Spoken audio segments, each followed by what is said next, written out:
5 patients, 12 experts, 45 academic medical articles.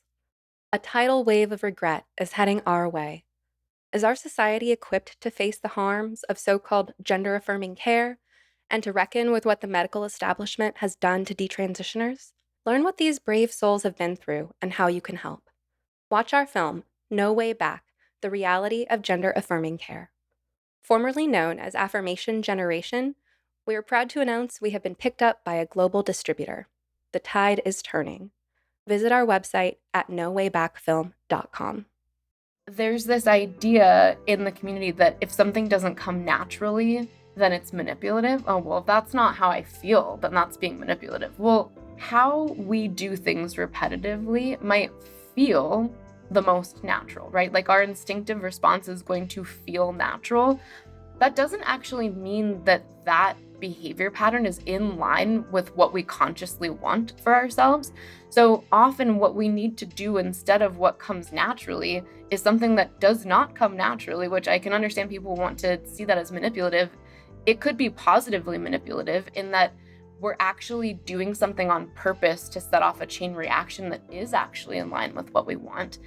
Not all of that sort of pivoting is bad. And I think people need to sit with that a little bit more, because if the only thing that we should do is what comes naturally, our world would be honestly even more sick and disgusting and dark than it already is.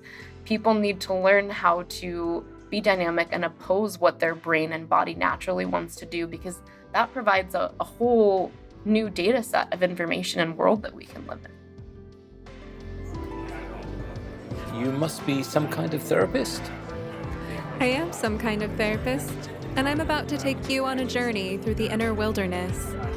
I've invited brilliant guests from all walks of life to join me as we investigate, illuminate, and inspire transformation in ourselves, intimate relationships, and the social ecosystems we are constellated in. What you are about to hear may surprise you, so hang on to your earbuds for a hefty dose of sanity in a chaotic world.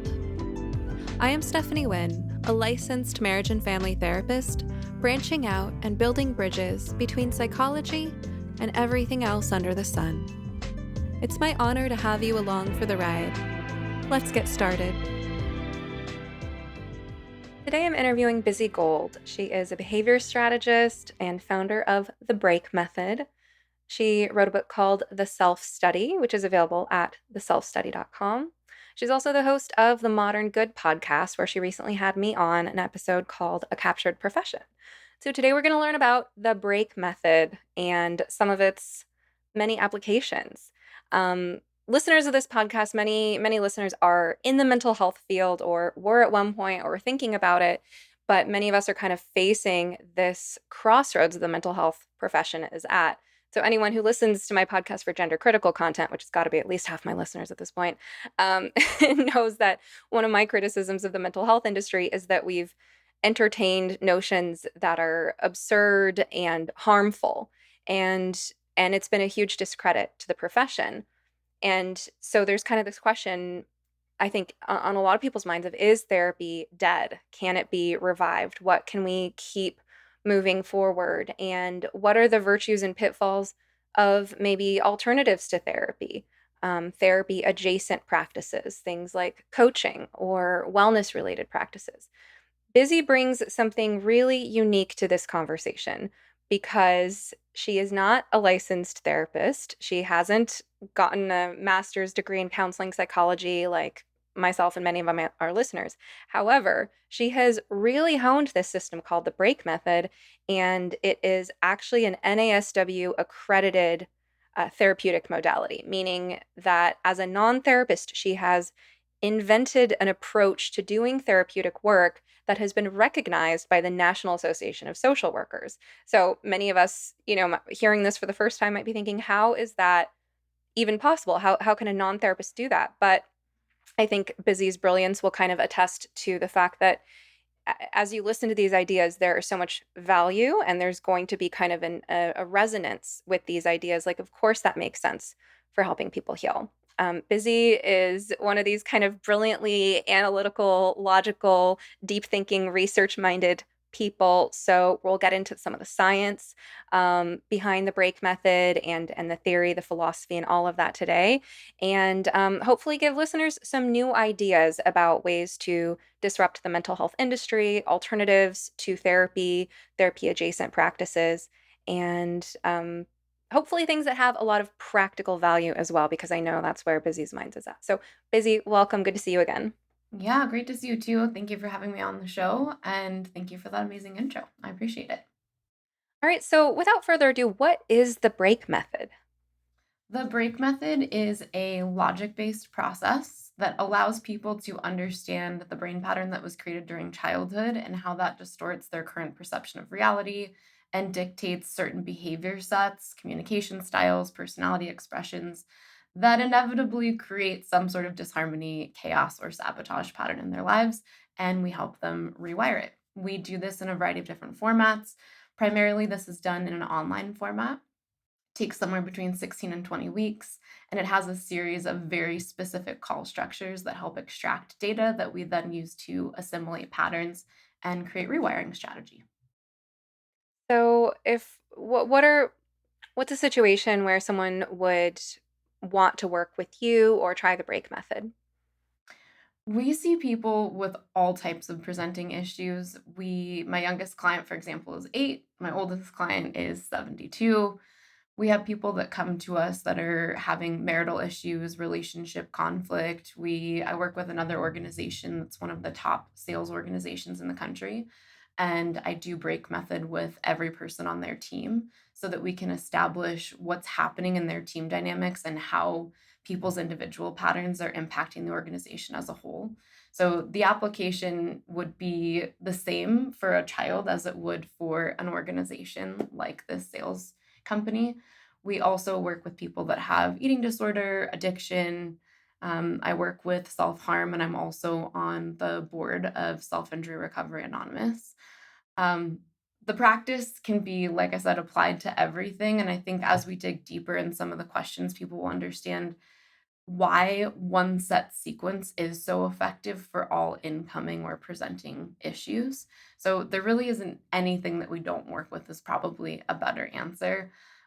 We've had a lot of clients actually that are transgender and have gender dysphoria. So that's been a budding, I would say, area of our practice. I would say I've always had gender dysphoric clients in my practice. My practice started in 2014, but I would say the newest generation is coming to me because of some of the gender critical content that they've heard, which has been a unique experience having somebody, in many cases, some of them are post op, coming to me saying, "Hey, what you're saying resonates, and some of the things that you've brought up make me realize that there might actually have been childhood wounding impacting my experience of gender dysphoria.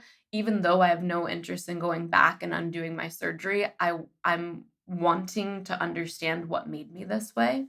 So that's been a whole new section of clients too that we've been working with. They're people that are open to wanting to understand themselves at a deep core level, even if that doesn't mean actually changing anything about the decisions that they've made.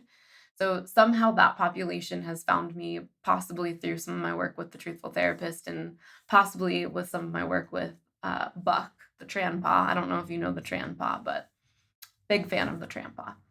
So I think the work is structured, and the structure is ultimately what makes it applicable to all, because that cliche saying the way you do one thing is the way you do everything, unfortunately, is really quite true for the way the brain functions. Whatever we learn with repetition in early childhood, the brain seeks to recreate that in all facets of life. And unfortunately, we can't really get out of it because we can't see it.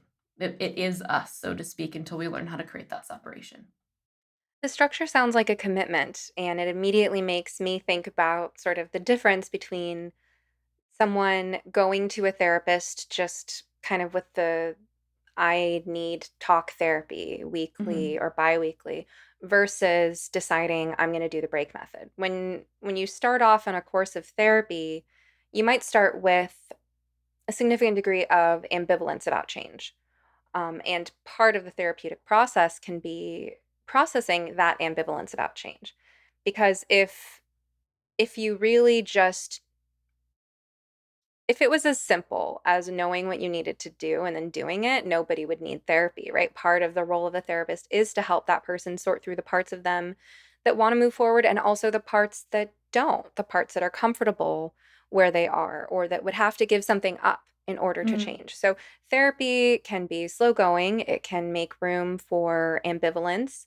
And the early stages of therapy are all about kind of figuring out what is our relationship as client and therapist? What are we doing together? What are our goals? But when I see the structure of the break method, that you are making a commitment, it is 16 to 20 weeks, you will be getting on these calls, you will be doing this program. It Mhm. feels like right off the bat, there's kind of a filter there. Like, are you ready to change? Is that your intention or Absolutely. Yeah, so I have a great visual for this. And I would say the success of our program, because we have a 93% referral rate, the success of our program is because of what I'm about to describe. So, have you ever been on a roller coaster? Are you a roller coaster gal? I don't love them, but I've been on some mild ones. I'm Okay. more into water So, slides. so for those of us, which ironically I hate water slides because I'm claustrophobic, but you and I, we can still hang out, we can still be friends and go to an amusement park together. So, for those of you that are listening, to all my friends out there in the ethers that love a good upside down roller coaster, the kind where the thing like straps down, it's like a deep commitment, right?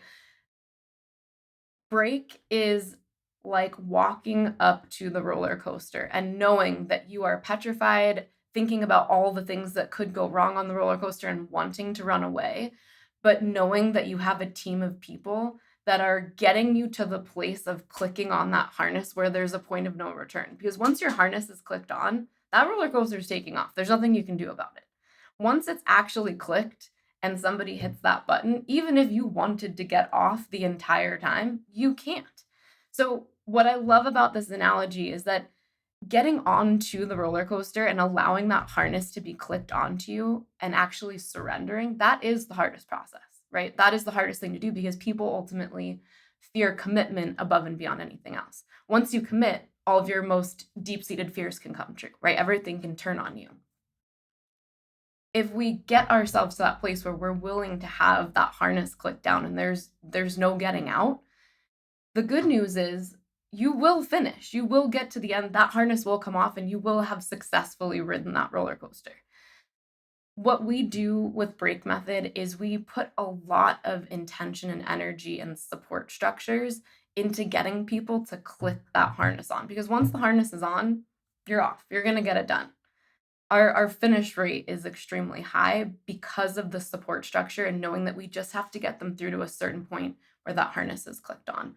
So I think one of the things that might be important to maybe observe or compare would be when you go to therapy, right? And I think the way you described it, right? There's a lot of ambivalence. You need to slowly build rapport. That person's ambivalence can make them guarded, it can make them evasive, it can make them avoidant of certain questions that you're asking.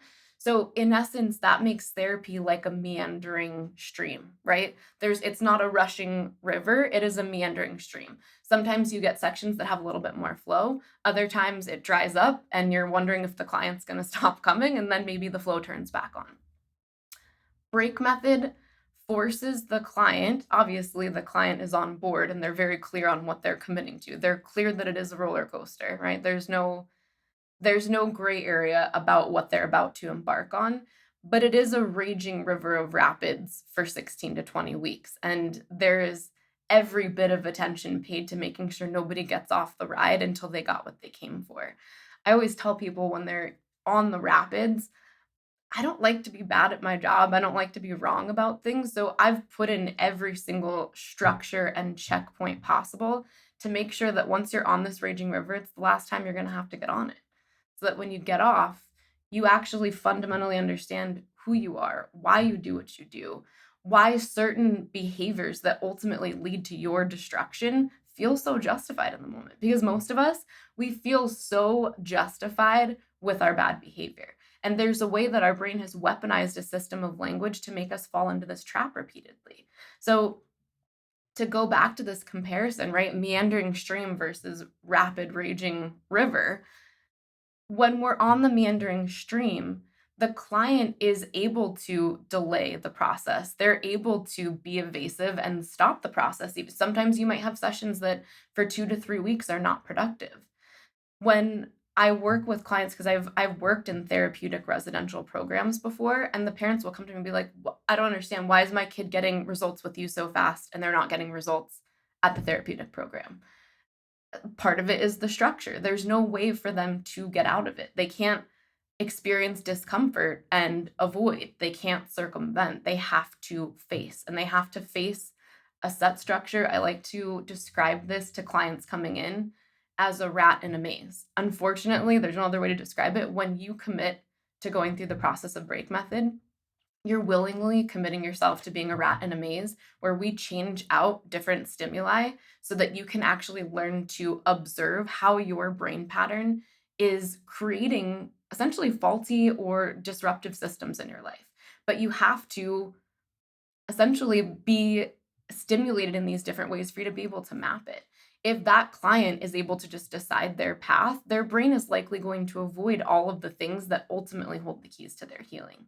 So, in putting this person as that rat in the maze and helping them move through it in a way that does create triggering events, but it does these in a very specific sequence so that they can immediately understand, oh, okay, why was I just triggered? What thought process was happening right before I just got triggered? What was the language of that trigger, and how does that refer back to this childhood pattern that I've already mapped? This is the process that ultimately gets people to the other side, understanding that being triggered, it is important to the healing process. And going back to, again, meandering stream, a lot of people don't want to step into discomfort. And often a lot of therapists that I've worked with in terms of training with break method, they are trained to be, I would say, possibly too gentle in some regards, and they don't feel comfortable personally overstepping that line, that perceived line where the client doesn't want to be uncomfortable, and yet you as the therapist knows that if they just take 2 more steps, they'll actually feel more freedom. Many therapists struggle with knowing where that line is and feeling empowered to push.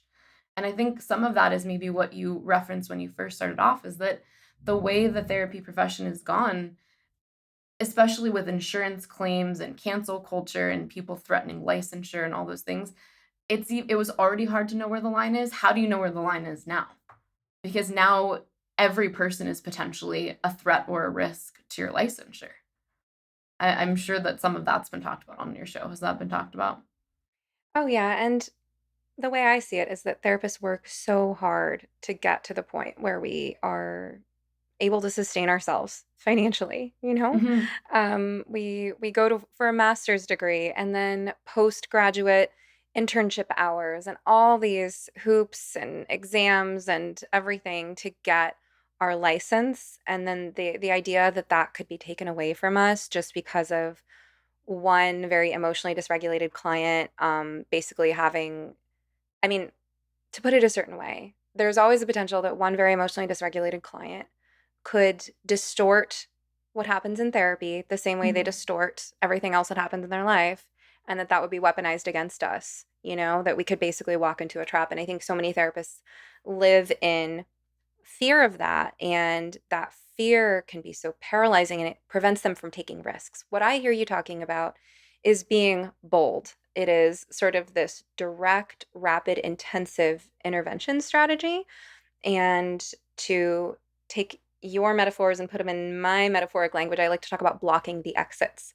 Hmm. So sometimes when I'm working with parents and I'm helping them plan an intervention to address an issue in their family, we talk about all the ways that someone in their family might want to like wile their way out of confrontation. And so we talk about what are the ways of blocking the exits. For example, um, let's say parents are worried about their kid who believes they are the opposite sex, and they believe this because they've spent the last 6 months on Tumblr and in a certain friend group, and they're getting social clout for it. Let's say that's where their kid's at, right? And the kid has a fantasy that grandma and grandpa would support or respect my so-called gender identity, right? So even if mom and dad come and confront me on it. Well, I have this fantasy that I can escape to go to grandma and grandpa, right? So what does blocking all the exits look like? It looks like bringing grandma and grandpa in, right? And having them rooted in an understanding that we are all working together to protect the kids' long-term best interest.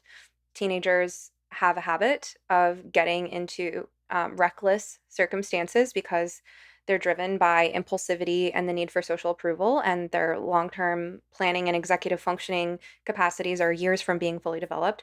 Blocking all the exits, meaning we're having a family conversation where you understand that grandma and grandpa, mom and dad, sister and brother, everyone who cares about you is all worried about this. We all think that you're heading down a path that is socially influenced and that is going to, if we don't talk about this, we're worried about you harming your body. Um, so that's sort of the blocking the exits approach to an intervention.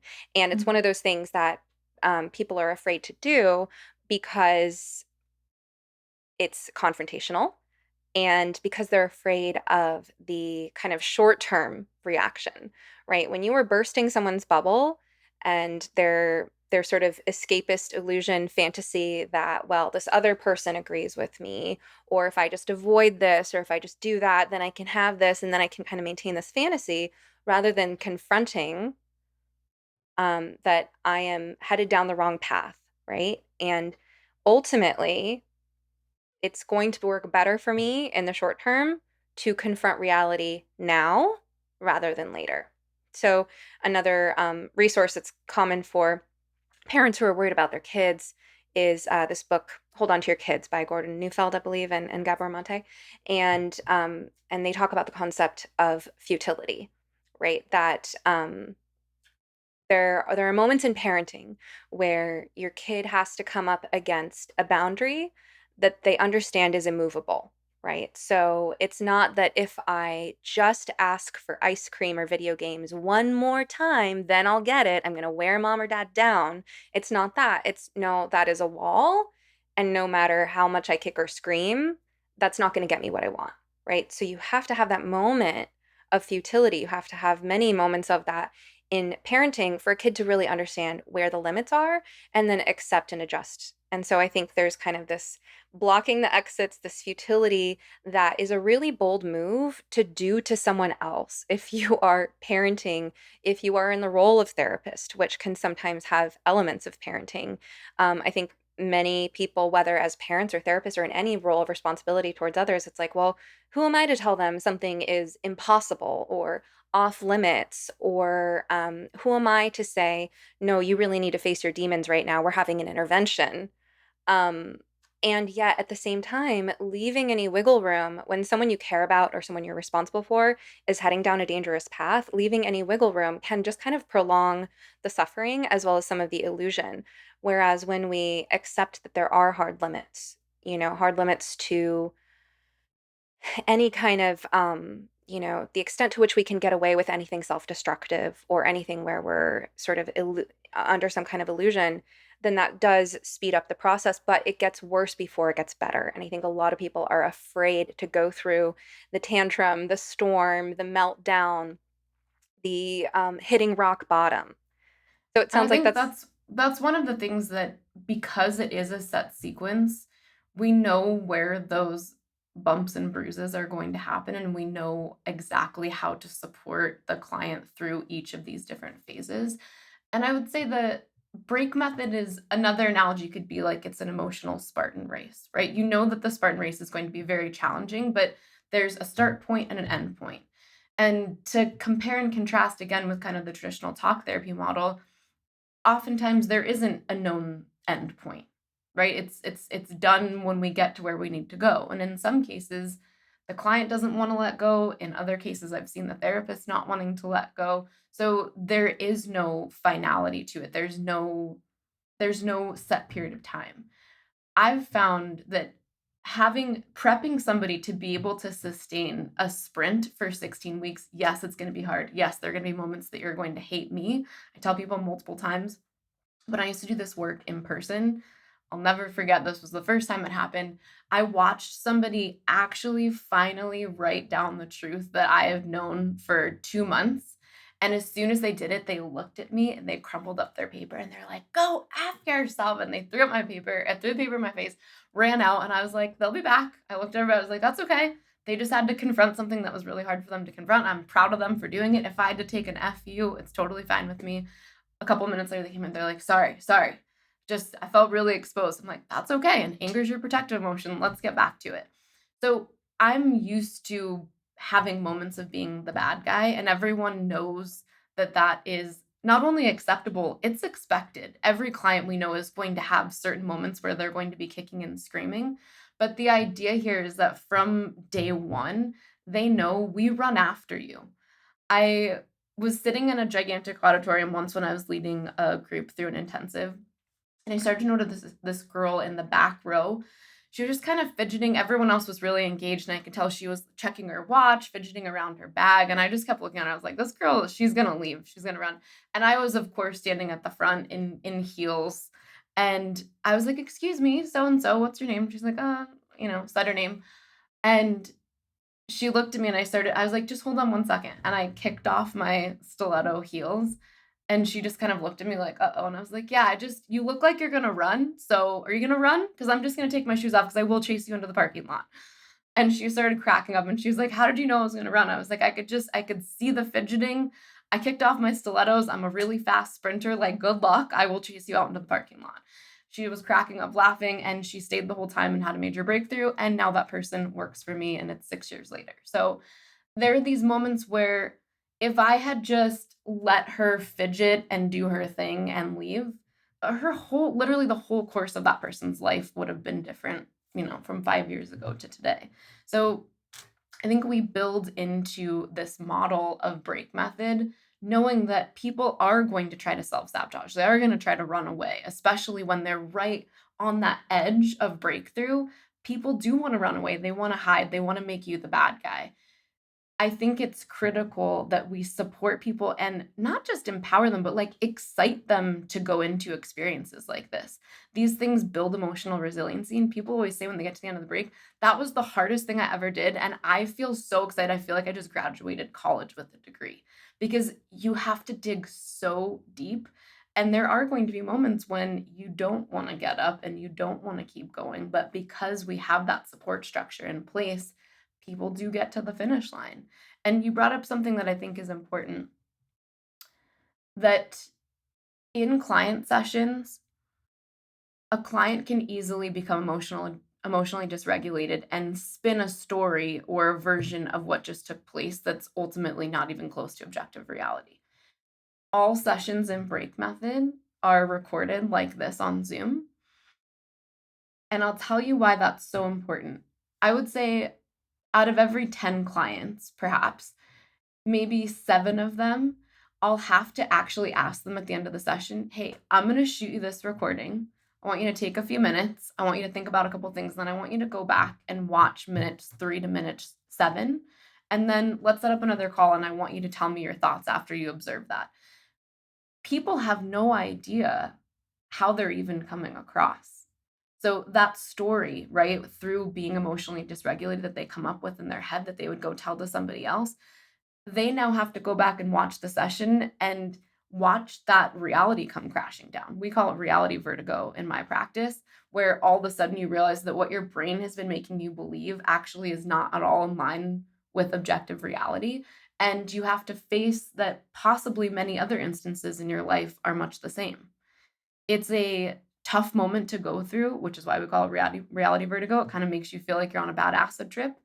But alas, having that confrontation with reality and understanding that when we are emotionally activated, we stop being able to perceive reality in many cases in a way that we can be collaborative, right? You and I could both be in an emotional state. If we both got pulled into two opposite rooms and polygraphed, we would both believe what we're saying.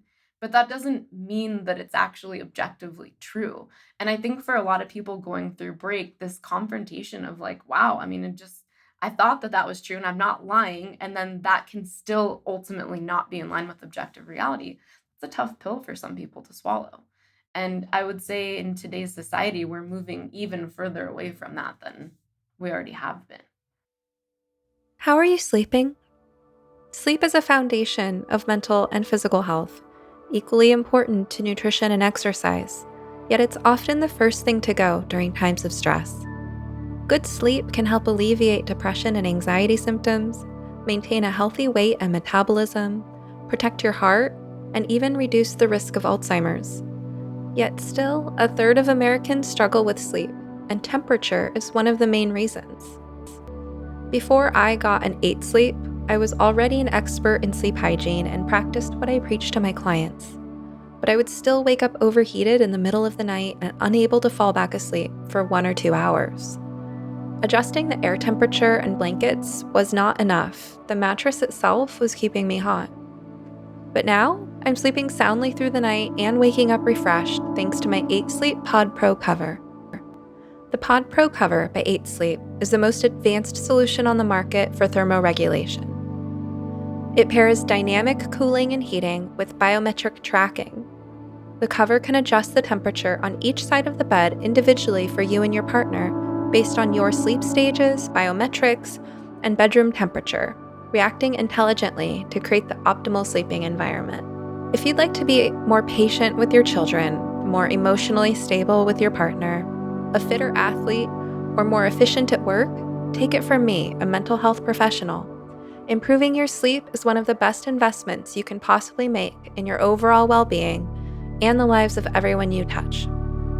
Go to 8sleep.com to check out the pod and use the code SOMETHERAPIST at checkout to start sleeping cool this summer with up to $200 off your purchase. Even if they're already running another sale, this code will get you an additional $50 off. And yes, to my listeners around the world, 8 Sleep currently ships not only within the USA, but also to Canada, the UK, select countries in the EU, and Australia. All right, now back to the show. Like a rapid escalation of some of the process that we sometimes get into in relational psychodynamic therapy. Like I'm thinking about transference and countertransference, right? Mhm. And that for therapists who have a relational foundation, as I consider myself to do, I'm pretty eclectic, but I say the relational piece is foundational for me. That what the client projects onto the therapist is important information. Oh, Um, so moments in the therapy where the client is, let's say, says something like, well, why would I want to hear what you have to say? You're just going to tell me I'm a failure, right? Or the client saying, well, you always tell me I need to be more positive, and I'm hearing this as a therapist saying, I definitely did not say that. That's not something I would say. That doesn't sound like me. So, wow, here's a really valuable opportunity in the therapeutic process to notice how, as you said earlier, Busy, the way you do anything is the way you do everything. Whatever mhm. is going on in your life, in your other relationships, that's going to come up in your relationship with your therapist. And in therapy, in relational psychodynamic therapy, we use those moments of transference, and we draw on and learn from our countertransference to have moments with clients where we can kind of explore that, like, oh, so you remember me saying this, or when I said this, you heard it this way. Tell me more. Um, but what you're talking about is kind of this next level of that, where you're like, no, go back and watch the tape. you Yeah, I'm know? not even at this point. I think people are so clear on we're here to be efficient. We're here to get to work. It's going to be hard. We're not going to cut any corners. We're not going to smooth it out. We're just going to get right into the hard stuff. To me, if there's certain clients that I know are going to have a really harsh experience of reality vertigo, I might prep them. Hey, I think, for example, when you go watch this, be prepared for this and this and this. This might pop up. I want you to sit with it. If you need to go back and watch a few times, that's fine. I will prep certain people, but often it's just like, hey, you know that thing that your wife says that you do? Why don't you go back and watch minutes 10 to 15? And I think you might actually see why your wife says that. And then let's check back in. And usually they'll come back and they're like, oh my God. I think because we set this standard that we are all here to observe our own data and patterns and ultimately take a step back so it doesn't feel as guilty and shameful like I am a fundamentally bad person. I am a mean, angry person. There isn't any of that because we've taken a step back and we're observing self take these actions or act this way because we're now understanding through the process of break that ultimately these things aren't actually you. It's your brain pattern, puppeting your mouth and changing the way your eyebrows or your facial expression is, but that's not fundamentally you. And I think this is one of the most stark contrasting points with where we found ourselves today is this idea that we just should radically own our personality. Well, I'm just going to radically do me. You think you're radically doing you, but the reality is that's just you radically owning all of the ways that your brain pattern influences your behavior in a way that's very much like a reflex. It's not authentically anything. All it is repetitively the pattern that you tend to perpetuate. I think what people start to be able to see when they take that step back and they see that this isn't me being a bad person, this is my brain actually hijacking my body and doing things that I'm ultimately not aligned with. So I can observe it and learn how to change it. This allows the client to not be in that guilt, shame, remorse, regret, because ultimately I don't think those emotional states are very productive. You don't have a lot of momentum when you're in guilt and shame, right? I just always think of that as like dragging a gigantic weight behind you. You can't rapidly transform if you're stuck in guilt, shame, and remorse. So when we get clients to be able to observe these things from that kind of, out outside of self perspective, it allows them to very quickly take radical personal responsibility. Yeah, I saw that. Wow, I can't believe that. And often there's a sense of humor and levity that rises up in that client where they're like, all right, touche. I'm an a-hole. I never would have seen it, but I just watched the session and all right, let's go. I'm more empowered to get to that next session. I've had a client who now I'm working on another project with, but early on in the work that we did together, and I think I might have shared this with you briefly. It's coming back again. I think I might have shared it with you briefly after our podcast last time. This particular client was so upset and triggered that I could understand their entire brain pattern in 30 minutes. They called somebody on my team, was like, you can't put me in a box. Nobody can put me out. You couldn't possibly know all that in 30 minutes. Enraged. And the client was very upset.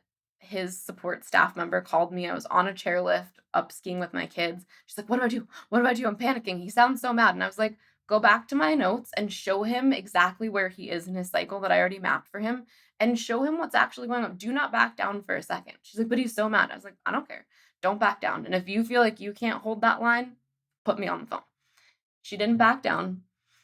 The next session, I got on with him and he says, okay, so I didn't share this with you, but I'm a mathematician. I was like, cool, sounds awesome. I work in the tech space. And essentially what he said, and I'm kind of glazing over this here, was I ultimately really wanted you to be wrong, and I wanted it to be impossible for somebody to put me in a box in 30 minutes, but you were correct, and you were correct to a mathematical degree, and now I want to actually work with you on a bigger project. So this person, because we held that line and we didn't back down, even though he wanted to keep escalating to get this person to back away, because arguably that's what he does in his life, is he gets to be the authority figure in all things because people ultimately don't want to go head to head with him. Because our program doesn't allow this, he was able to have massive breakthrough. And now we're months down the road building a tech-based project together, which is pretty cool. So how does it work?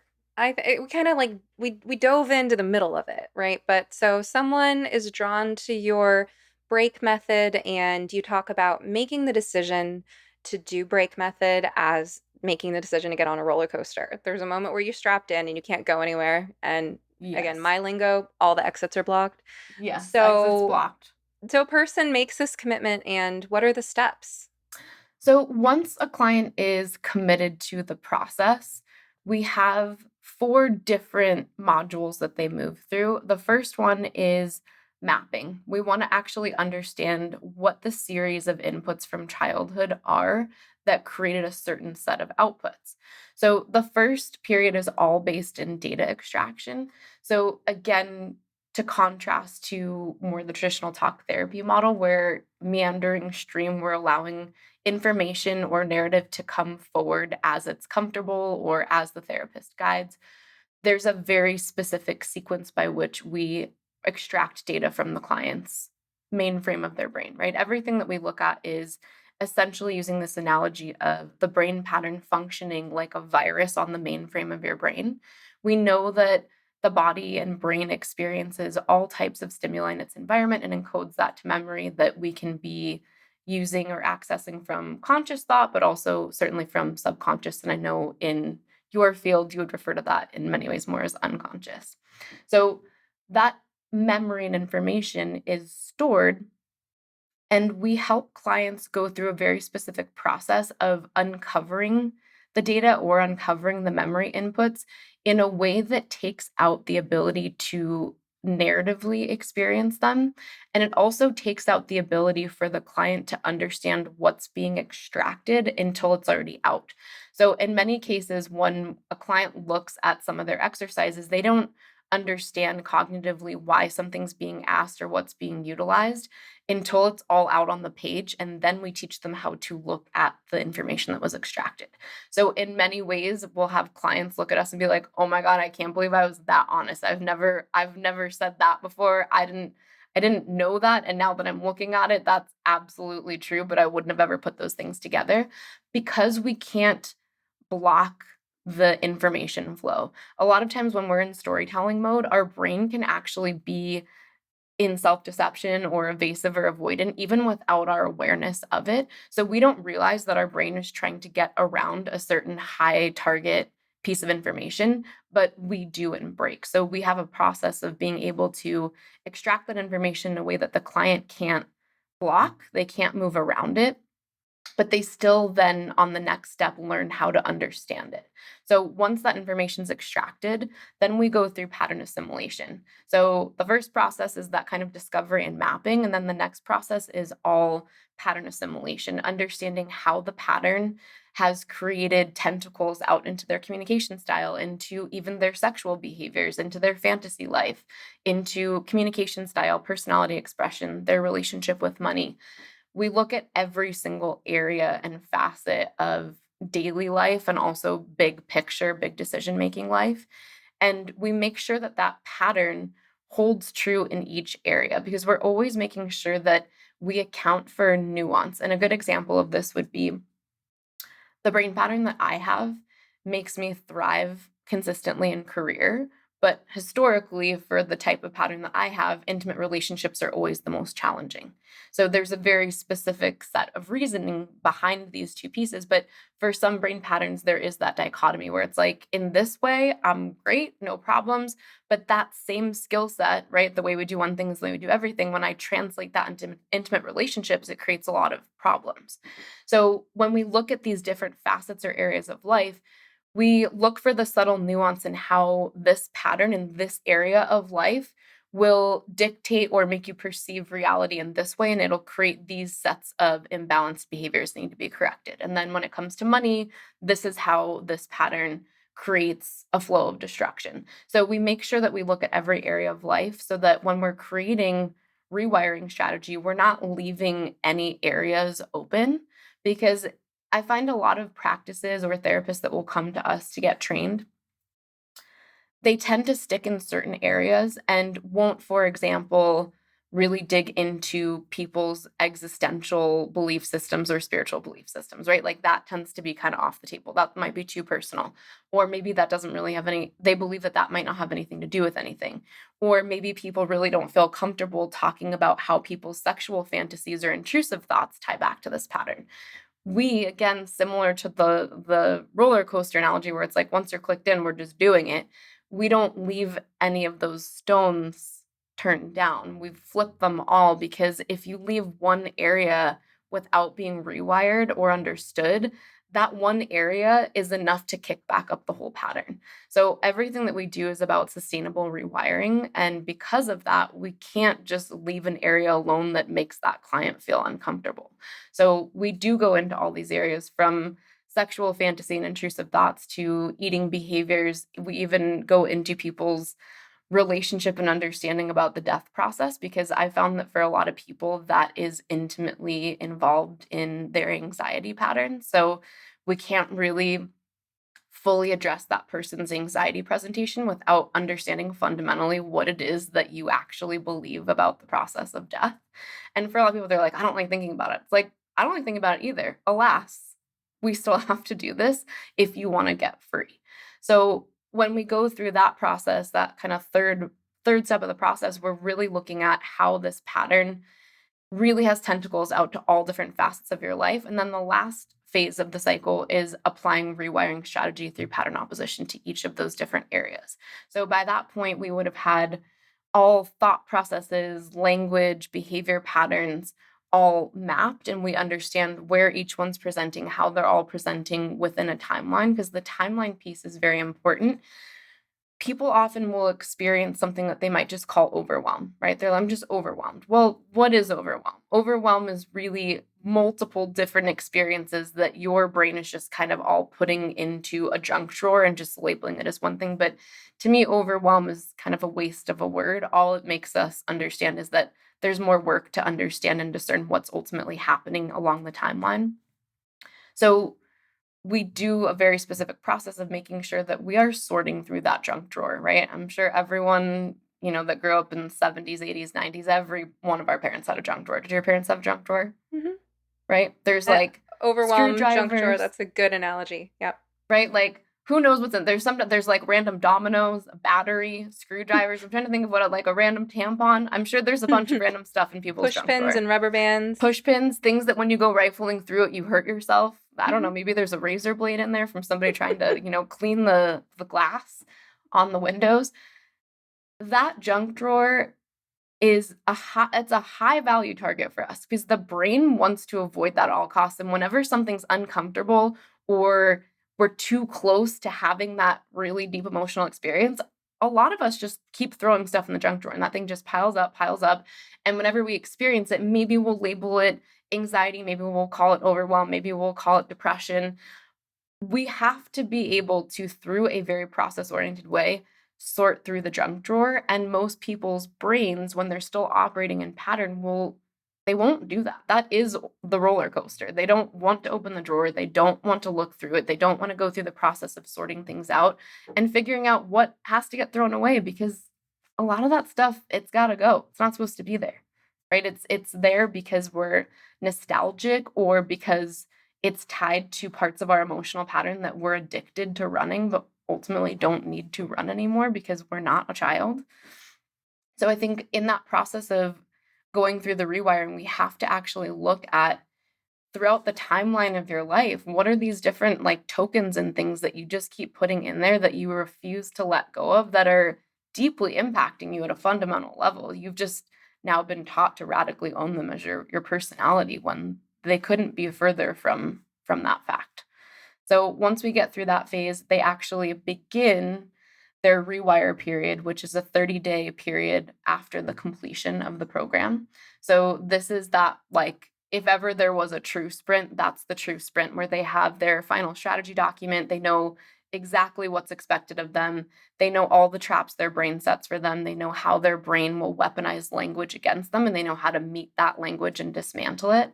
They know all of the different hacks and bobs and weaves to get out of certain things that their brain might present, because the idea here is during that 30-day period, we need to try to be as close to 100% accurate with every single piece of work and tool that we've learned as possible. Because if we can do that for 30 days, we will have actually changed who we are at a chemical level. Most clients, when they're rounding from module 2 to module 3, their lives are already a complete 180. By the time they get to the end and they're like, well, I'm just now starting my rewire period, like my life is already different. How could it get any more different? It still does. There's always another level to which you can become free and change at a core level where you're not white knuckling, you're not trying to do something. I find that a lot of practices now are like, not affirmative in the way that I think in your show we talk about, but like affirmations and mantras, right? Like kind of swapping in some sort of positive belief. To me, these are overrides, which might be a good temporary mitigating strategy, but will not actually change your fundamental thought processes. You can try all you want. You can keep trying to hypnotize yourself to believe that you really are enough. But why not actually get down to the core of where your brain started to populate the thought forms that are able to trick you into believing that you are not enough, instead of always having to pop a band-aid over that and being like, no, I'm beautiful, I am enough. In Break Method, we tried to get to that deep core level of why the brain is weaponizing that language against you, and why it sounds so believable that it's been masquerading as you this whole time. And I think at the end of all this, when somebody gets to that rewire period, they're very clear that all of these things are not actually who they are. We have a lecture at the end called The Misconception of Ego that helps visually describe to a client how, in whatever language you as the listener want to align with this, we can just call it like your God-given spirit, or, something that is that magical essence that you can't describe, that no matter how many science experiments they do. I call it the 3% rule, right? There's always this, they're like, but we can't quite describe this. The people that want to believe in evolution, it's like this, but there's still this part. So whatever that is for you, that's that, like, that spark, that magical essence that it's like, you just can't quite describe it. That ultimately at a core level is who you are, right? You are truly unique and expansive and able to move far beyond the physical confines of your body. But everything we experience with repetition in early childhood, it starts to create this series of inputs that actually create a distortion field around that light. So when people are misunderstanding us or are constantly taking us as abrasive, what might be happening is that filter of distortion that we have around us, it is making our personality come off in a way that is abrasive. We might be overly direct, and we might not actually mean that at our core, which is why we feel so hurt. Like, how could somebody think that about me? Why, I would never do something like that. Well, when people, for example, get to go back and watch some of these things, they're like, oh my God, I'm seeing it the way other people would see it. And they realize that this distortion field, it's really just our brain's adaptive response to try to survive, right? So whatever it was that you were trying to survive in your childhood, we put up these walls and we have these reflexive responses that ultimately don't really serve us as adults, because we're trying to react to things that in many ways are not actually happening.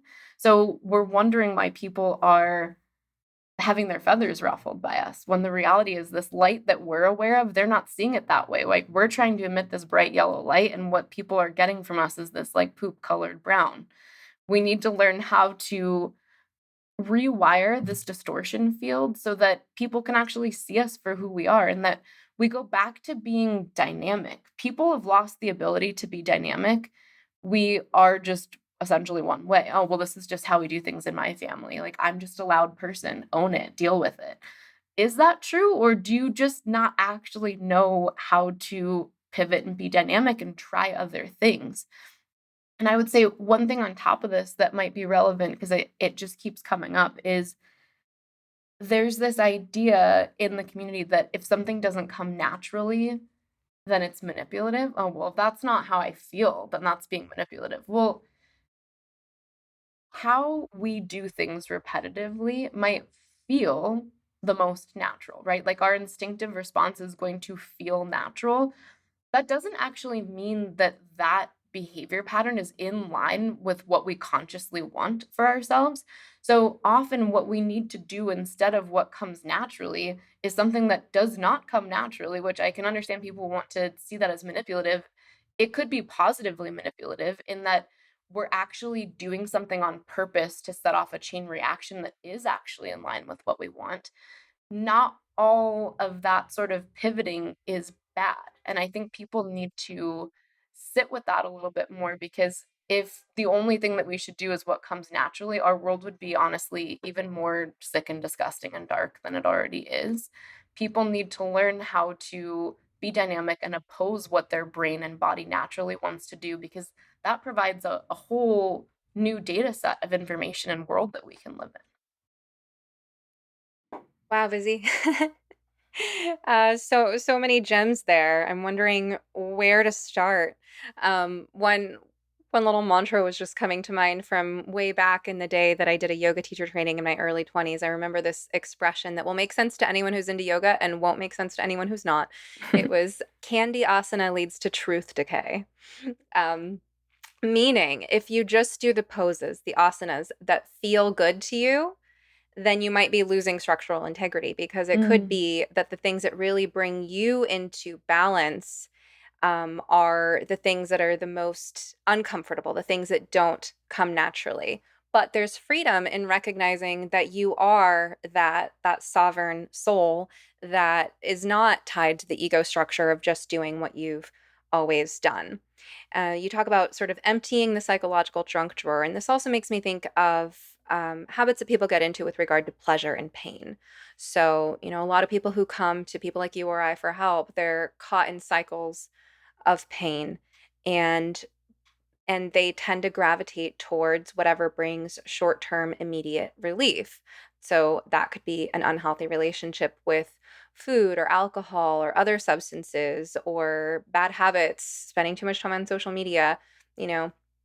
And it's sort of like I'm at this low baseline because I'm depressed or anxious or, as you say, overwhelmed. I'm in the junk drawer. My junk drawer is spilling over. And so I just want something now that's going to make me feel better. And so I go for that short term. But we know that if you go for that short-term reward, what comes after that is, even though your pleasure chemicals might go up in the short term, they actually go down in the long run. And that's how cycles of addiction form. And so something a lot of people who are caught in that cycle don't realize, though, is that you can actually reverse that pattern. It's not just that, oh, I have to eat foods that are healthy but taste yucky, and I have to do exercise that doesn't feel good. It's that actually by doing things that require moving through resistance in the short term, things that might be temporarily uncomfortable, or you could say on some level painful, but in a safe way. Um, by going through that pain, you actually get more pleasure on the other side. Just like drinking tonight will give you that short term pleasure and give you a hangover tomorrow. At the mm. same time, exercise is one of those things that's the opposite, right? You push through the resistance, you do the thing you don't want to do, and then you get the endorphins right afterward, and you also get the long-term confidence boost, the brain-derived neurotropic factor, and things like that. But it's not just exercise, it's not just eating well. This even applies to things like deliberate cold exposure therapy, where you are momentarily putting your body through something that's really uncomfortable but that is safe, meaning exposure to cold, which mimics the sensation of pain. But then afterward, you get that boost of all the feel good chemicals. So I think the psychological junk drawer is, and the overwhelm is, there's just like, "Ah, I just don't want to deal with it. It's just too much. And there's the resistance, and what can I have right now that's going to distract me from the sensation of overwhelm? But actually, I think where a lot of people need encouragement is, nope, we can unpack this junk drawer. Everything in here either goes in the trash or it has a place that it belongs. And by getting through this, what might feel like a sacrifice or a challenge in the short term, we actually break that cycle and start feeling better so that we're not feeling so low in the first place. We're not feeling that need to self medicate with whatever the habit might be. Yeah, I think that's beautifully expressed. I think in that same way, it's also important to remember, I love the workout example that you described, because also as you keep repeating this pattern opposition, right, of going into the discomfort of the workout because ultimately you feel better on the other side and you do have that endorphin rush, the pain actually starts to decrease, right? It starts to get less uncomfortable, which allows you then to keep pushing further, right? Maybe what used to be hard during a 20-minute workout, now it's a 100-minute workout, and maybe then it's a 120-minute workout. And I think when we look at a structure like this, something that's highly repeatable, I know that if I just, for example, buckle onto that roller coaster, I'm going to get to the other side and then I'm going to feel great.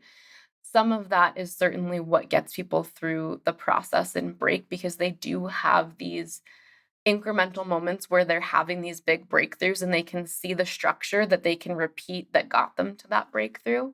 So I think some of that is absolutely why we've built out break the way that we have. And when we get to the other side of that rewire period, I think that's why it starts to become automatic. It's not something that we have to try to insert or to try to swap out, kind of more from the CBT, DBT, where it's like you have to kind of choose this, not that. It fundamentally changes who you are. So it changes your thought process. So you're not having to try at the end if we've done it correctly. It actually just is what your brain now knows how to do, which is the same with, workouts, yoga. Eventually, what used to be hard is now it's your new pattern and it's your new easy. As a therapist, I've gotten an up close and personal view at what people tend to struggle with day in and day out. Turns out it's almost universal that we know we should be taking better care of ourselves in terms of the basic building blocks of well being, like diet and exercise. But as valuable as it is for our mental and physical health to change our lifestyle habits, it's also much easier said than done. People often set goals that are too lofty, only to feel even worse about themselves when their aspirations inevitably fail. That's why I recommend starting with positive changes that are as simple as possible. Enter my new favorite beverage line. Organifi makes it so easy to improve your nutrition and start feeling better right now with refreshing plant-based blends of superfoods and adaptogens that you can just mix with water. My personal favorite is their green juice. It contains moringa, ashwagandha, chlorella, spirulina, wheatgrass, beets, turmeric, mint, lemon, and coconut water. 100% organic with no added sugar, and it tastes great. My family loves Organifi Gold, which promotes relaxation and restful sleep, served mixed with warm almond milk before bed. Organifi also makes several other powerful blends, all organic and loaded with vitamins, minerals, antioxidants, phytonutrients, anti-inflammatory herbs, and adaptogens. For less than $3 and 3 grams of sugar per serving, you can start giving yourselves the support they need to manage stress and feel good. Check out their product line at Organifi.com. That's spelled ORGANIFI.com. And use promo code SOMETHERAPIST to get 20% off your entire order. Your whole body will thank you.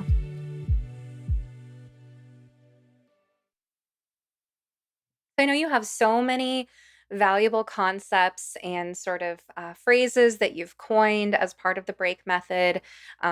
Before we start recording, you mentioned the concept of generational fruit. You also talked about 4 different research paradigms. And I'm thinking with the time we have left, maybe we could sort of stop by all those concepts along the way as we take one sample issue.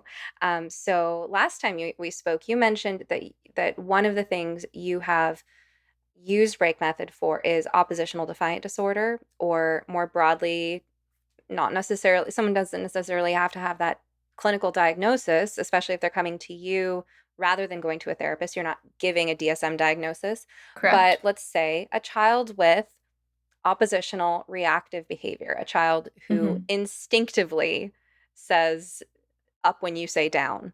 Um, let's take this sort of pattern because you have some insight into this pattern and help us understand how the break method would map and then work with that pattern. So, most important thing when we work with families is that we have to know the brain patterns of each member of the family system. So, our first step in this process is to always do the brain pattern assessment for each member of the family. Obviously, if there's like a 2 or 3-year-old, we're not going to do a brain pattern assessment for a child that young. But even for kids in the 5, 6, 7, 8 range, we do work with the parents to get a snapshot of what that child's emerging pattern would be, because they all play a foundational role into how the home environment is contributing to that child's experience. So I'll use an example. I worked with a family last year who had 2 sets of adopted kids and then also 2 of their own kids. So, large family, a lot of different dynamics going on. We had to do the pattern diagnostics for everybody in the family to try to understand how each of the children were presenting behaviorally in the family dynamic.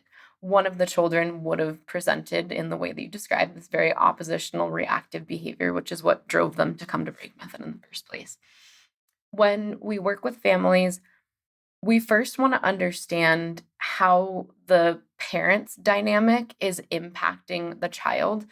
We have a term in break method that we call symbiotic dysfunction, which essentially helps us understand that both counterparts in the relationship in general tend to have opposing pattern types. So I've never in the history, and I can stand by this firmly, never in my career have I seen a married couple that have the same pattern. They always have counterparts to each other. So this is such that one person triggers the person in the exact way that they need to fulfill their pattern, and their response to being triggered is exactly what the partner needs to fulfill their pattern. So some of this could be looked at like the opposites attract sort of cliche statement. There is definitely some truth to this. When pattern types that are the same possibly go on dates, just to give kind of a broader context to people that are listening, what often will happen is they'll either completely repel each other because they're too similar, and it would be like a car having two steering wheels and two brakes and two gas pedals with there's no, like, where would the car go? How would people decide what to do? So they can completely repel each other, but you also can really friend zone each other where there are too many similarities that there's not enough polarity to actually kick up the relationship. So when we look at the relationship between mom and dad, we need to understand the pattern dynamics that are at play with how they are interacting with the child. Then we need to look at how the child's pattern type interacts with each of the parents' pattern types individually. So in this case, this child was adopted. So we have to kind of glean a picture from a variety of different sources about what type of environment they were raised in, but then we also do the intake with that child. So at the time that I was working with that child, they were 13. So they were definitely able to give some decent color to the intake questions. So we were able to get a really, I would say, solid pattern diagnostic from that child. When we go into their behavior strategy sessions, we're trying to understand the way that child perceives the safety in going with authority, right? This child had no authority figure that used their authority justly or consistently. So that is kind of the core wound that tends to be involved in a child that presents with that oppositional reactive behavior, is that they fundamentally do not trust that adults or caregivers broadly use their authority either justly or consistently. That alone can be the cause or at least the correlation between the behavior output of being oppositionally reactive and the input. And I think it's important for us to take a moment here to realize that that's pretty nuanced and has a lot of context on it, because a parent that might be there and be trying their absolute hardest that possibly has a little bit harder of a time emotionally regulating, and maybe they're sleep deprived and their reactions are not consistent, that alone, unfortunately, can create that lack of trust in the caregiver. And maybe throw on top of that, maybe marital issues in the home where dad's not really picking up the slack when there's a baby around. Most families have some level of this. It is hard without a process like break method or without really digging into therapy to heal yourself enough to not be inconsistent and reactive when you have young children. Young children push all the buttons. They have explosive diapers. They won't sleep at night. When one kid finally is better, the other kid gets sick, right? There's just every day has the potential to be a perfect storm event that can push all of your buttons and push you out of your best self. So I think I'm saying this to remind people that it just doesn't take that much, unfortunately, for a child to no longer trust the authority of their parent. So if we take that into account and then we realize that even above and beyond that, parents do actually have some serious personality disorders and some communication styles that are not only abrasive but abusive. And some parents really do use their authority, not just unjustly, but abusively. So we can kind of see this spectrum from, accidentally using your authority unjustly or inconsistently all the way to being overtly abusive. Any of those things in that spectrum could set the stage for the child to present with that oppositionally reactive behavior.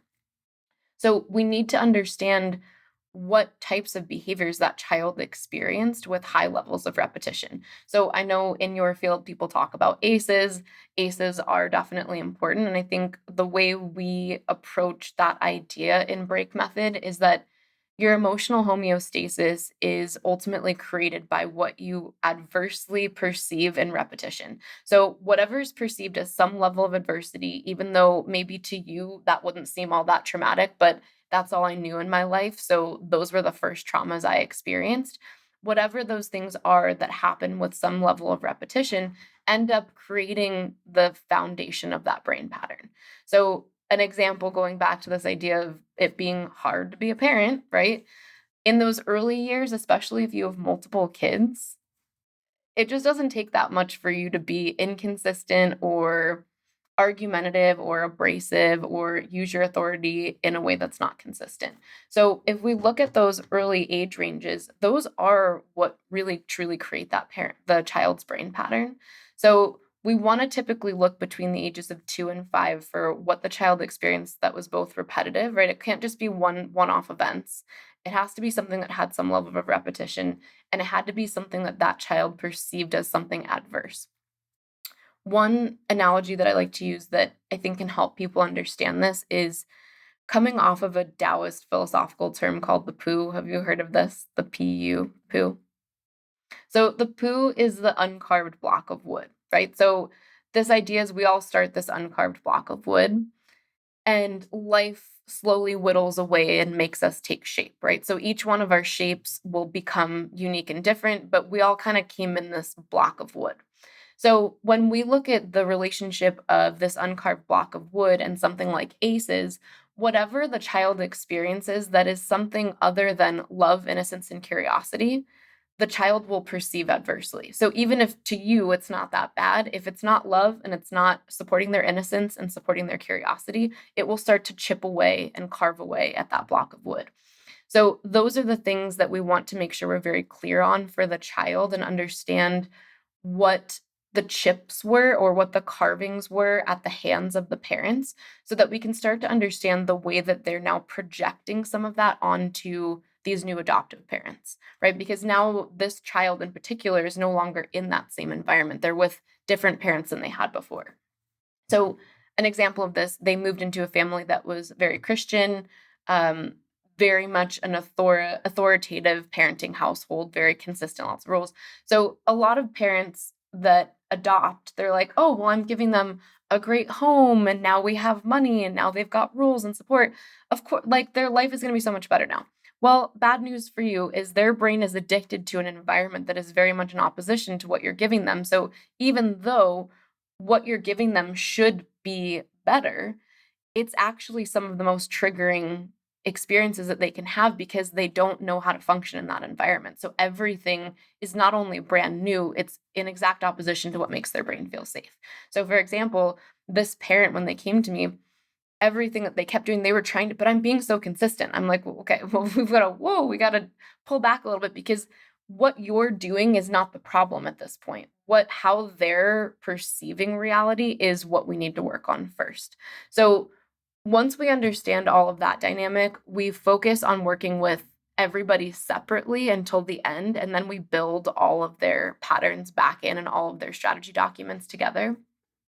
So we need to work with the child on how they are labeling their current reality and how they're experiencing, in this case, adoptive mom and adoptive dad. Then we need to talk to mom and figure out how their behavior can have a little bit of radical personal responsibility behind it, and they can see how they might be falling into the exact traps that I've just described. Because that mom will now know, okay, these are all the ways that my child is perceiving what I'm doing. How can I pivot these things to kind of soften as they're starting to make a lot of the changes at the level of understanding inside of themselves? So it's definitely a deep process. I don't know that we have time to go through all the rest of it, but essentially we work with everybody separately, understand how the dynamics at home are being perceived in a way that's not intended or not yielding the results that everyone in the family is looking for. We have each person work on their behavior strategy individually, and then we build it all together for that rewire period. So the rewire period everyone's already been working on their own individually, and there have been, kind of weekly strategy sessions and so on. But once we get to that rewire period, the whole family meets. So when I met with that family, every single person was on Zoom. We went through everyone's document all together so that everyone could see what the other person was working on, what to hold that person accountable for, and then they all sprint together. So in those family scenarios, when a child sprints at those behaviors, we usually see complete radical change within that 30-day period. But I will say, not just with this family, but most kids with, the way you tried to describe it, the oppositionally reactive behavior, typically by call number 2 and 3 in break method out of a 6-call sequence, typically that child's behavior has completely turned around because the parent has now understood, oh, even though I thought this was the right way to get this accomplished in my family, doing it this way actually stops serving my child exactly what they're looking for. So the child's behavior usually resolves very quickly. I'll say adults are much slower than children in cases where usually the parents are like, my child's a nightmare, and they just want to get all, like they're not able to be helped. We've seen everybody. It's typically that the child actually changes really rapidly, and then the parent is a little bit slower to catch up. That's much more common. Well, and some of the themes I hear from your sort of case study of this, oppositional defiance in a family with adoption, where clearly there's attachment issues, there's a lot going on there, but Oh, I'm yeah. hearing themes like pattern recognition. And you talk about what makes a person's brain feel safe. And that makes sense. And that harkens back to previous conversations you and I have had off the air about some of the foundational principles of break method. So it sounds like part of your philosophy is that um, that the brain thrives on pattern recognition, and that one of the first things that a child does as they're developing is sort of maps the pattern of their environment. What can I expect from the people around me? How are they going to behave? What do my caregivers consider right and wrong? And then they sort of build their own behavior to navigate that. And it's this sort of predictability of the environment, even if what's predictable is chaos or Bingo.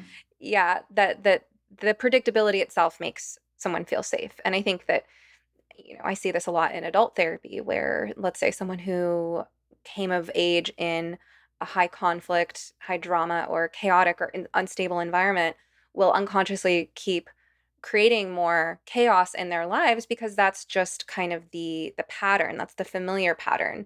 And if things settle down, there's a sense of waiting for the other shoe to drop, right? Absolutely.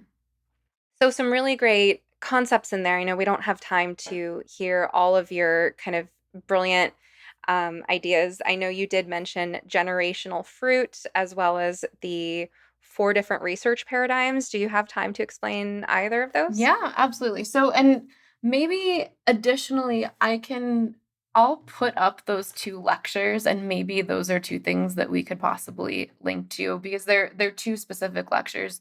One is called Escape the Paradigm, and it's helping people in the mental health field understand how the different research paradigms impact the information and data systems that are generated out of them. Because I think not often we pay enough attention to that. So the 4 primary research paradigms are the positivist. So positivist is that there is one reality and we need to essentially create a research system that allows us to observe that one reality. Then number 2 is interpretivist, which is that each of us create or perceive our version of reality, but there is also ultimately one reality. So there's one objective reality, but we all interpret that in a way that's subjective. There's also critical theory, which I'm sure a lot of people have heard of critical race theory. This establishes that there is some level to which oppression inherent in systems is partially responsible for how data is organized and put out of the research paradigm. So I think this is one that is actually one of the newer out of the 4. And when you look at that one, I'll leave it to you to go do some research on critical theory. You can see how when you set up that paradigm and you're setting up to essentially study how systems of oppression influence information or data, it's not hard to see that what you're going to get out of that is, in fact, that systems of oppression influence data, because that's what you just primed That's yourself what you're to. looking for. That's what you're looking for. So I think that one, of all of the four, and I'll get to the fourth one, but of all of the four, that one to me is the most glaringly obvious, that you're not actually trying to just study anything. You're actually trying to spit out a very specific example. You're attached to an outcome. Absolutely. So of all the ones that don't really make sense to me, that one doesn't make sense, because you're not actually trying to objectively describe anything. That's a very subjective experience, and everything in that is very much going to disclude any information that doesn't look at how systems of oppression influence data. So the fourth one is the constructivist. And as you and I talked about before we jumped on, I think this is absolutely what has set the stage for the affirmational care model. The constructivist research paradigm is that we all create our own reality, and there is no such thing as baseline objective reality. So I think it doesn't take much to see that that is an inherently dangerous idea, and it actually goes in opposition to the natural laws of the physical world. I think we can all acknowledge that while we might have our different interpretations of reality, there is certainly something that is unfolding that a camera could capture, right? So this idea in constructivism that it is what we make of it, and there is no such thing as reality, has given birth to exactly where we are today. And I think this is tangential, but this is exactly what I think the people that are very into transhumanism and the proliferation of AI want us, is that, well, once we merge with machine, we can just make our own reality. So I think constructivism is laying the yellow brick road, so to speak, down a pathway to hell in transhumanism that I think is pretty scary.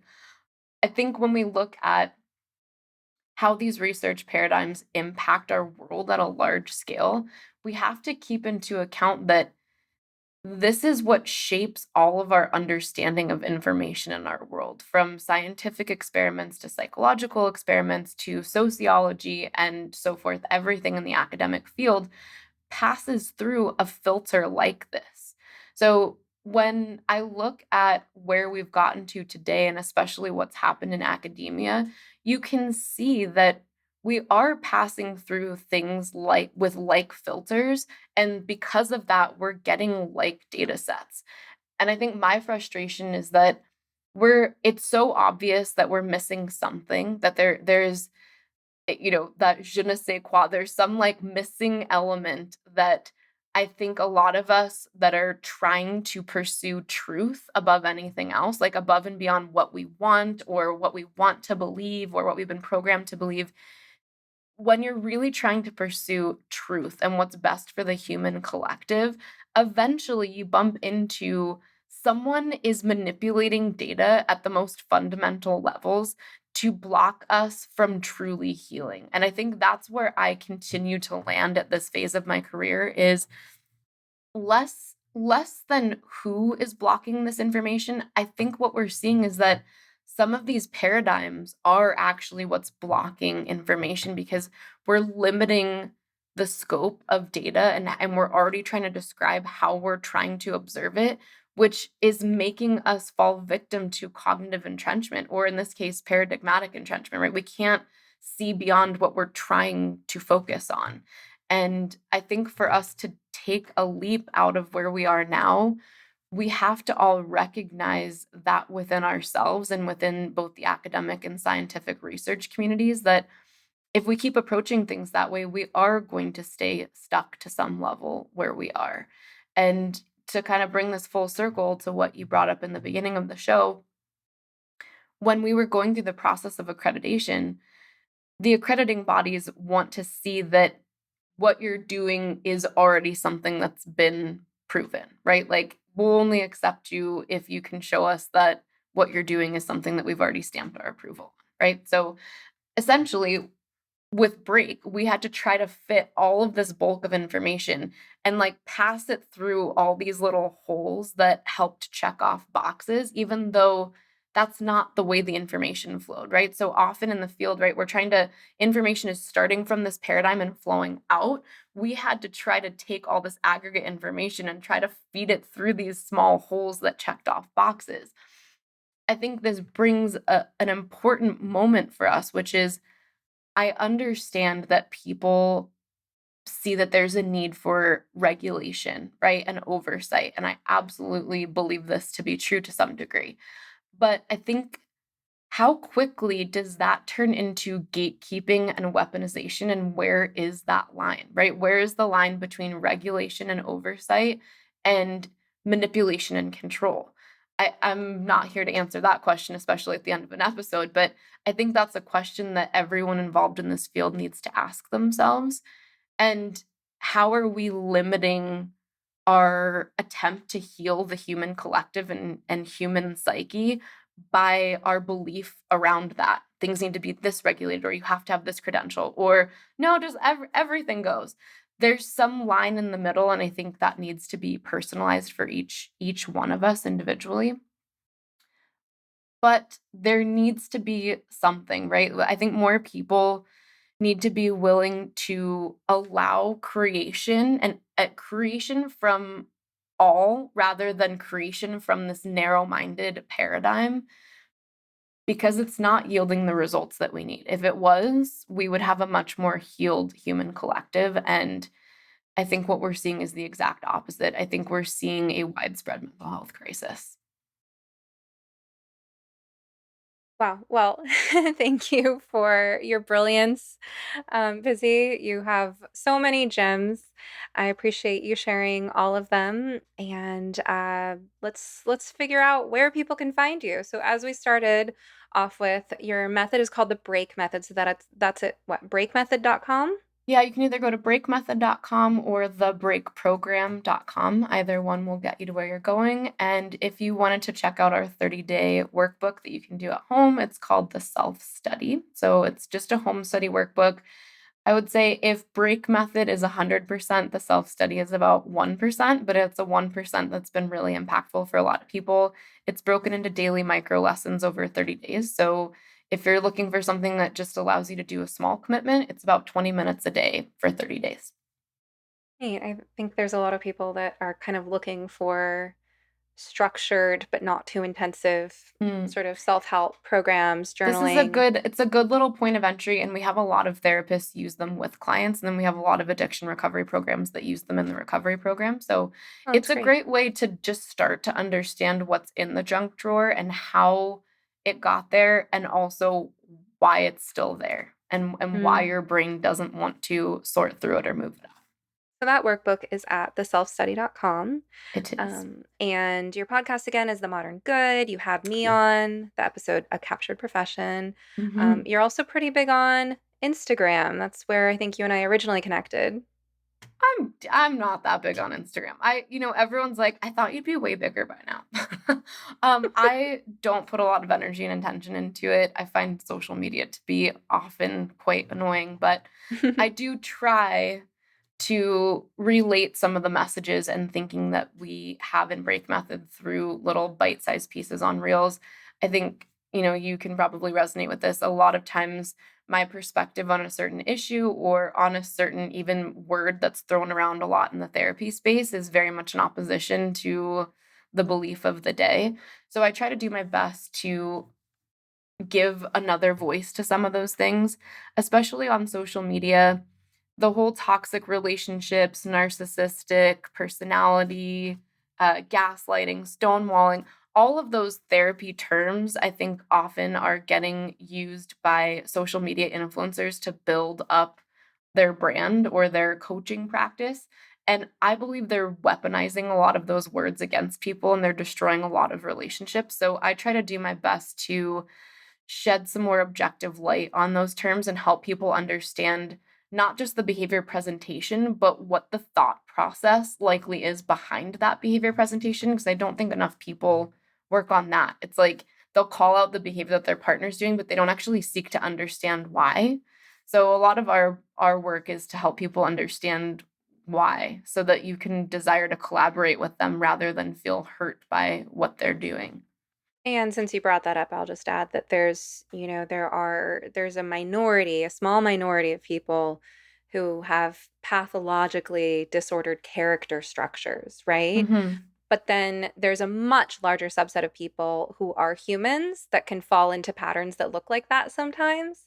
And there's an important conversation to be had there about our quickness to throw out labels like narcissist and gaslighting and things, because those Yes. labels are very useful for what they describe, and they're also easily weaponized and overgeneralized. So I'm glad that you bring more specific language that is insightful and really designed to help people break free of their patterns, because that's what people are looking for when they're trying to find a way out of their suffering. So, Bizzie, so great to have you. Thanks for being here today. Thank you. Thank you so much. I really appreciate it. Thanks, everybody. I hope you enjoyed this episode of You Must Be Some Kind of Therapist podcast. To check out my book recommendations, articles, wellness products, guest episodes on other podcasts, consulting services, and lots more, visit sometherapist.com or follow me on Twitter or Instagram at sometherapist. If you'd like to go deeper, join my community at somekindoftherapist.locals.com. Members can dialogue with other listeners, post questions for upcoming podcast guests to respond to, or ask questions for me to respond to in exclusive members-only Q&A live streams. To learn more about the gender crisis, watch our film, No Way Back, The Reality of Gender-Affirming Care at nowaybackfilm.com. Special thanks to my producers, Eric and Amber Beals at Different Mix, and to Joey Pecoraro for our theme song, Half Awake. If you appreciate this podcast and want more people to find it, kindly take a moment to rate, review, like, comment, and share on your platforms of choice. Of course, just because I am some therapist doesn't mean I'm your therapist. This podcast is not a substitute for medical advice. If you need help, ask your doctor or browse your local therapists online. And whatever you do next, please take care of yourself. Eat well, sleep well, move your body, get outside, and tell someone you love them. You're worth it.